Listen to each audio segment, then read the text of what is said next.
রমজান মাসের ৩০ দিনের রোজার ৩০টি ফজিলত রয়েছে।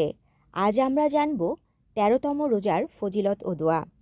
১৩তম রমজানের রোজার ফজিলত সম্পর্কে হাদিসে এসেছে, হাসরের ময়দানের সকল বিপদ থেকে নিরাপদ করা হবে।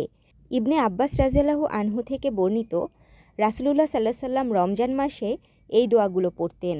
আল বালাদুল আমিন ও মিসবাউল কাফআমি নামক গ্রন্থে রয়েছে এই দোয়াগুলো। আজ আমরা জানব ১৩তম রমজানের দোয়া।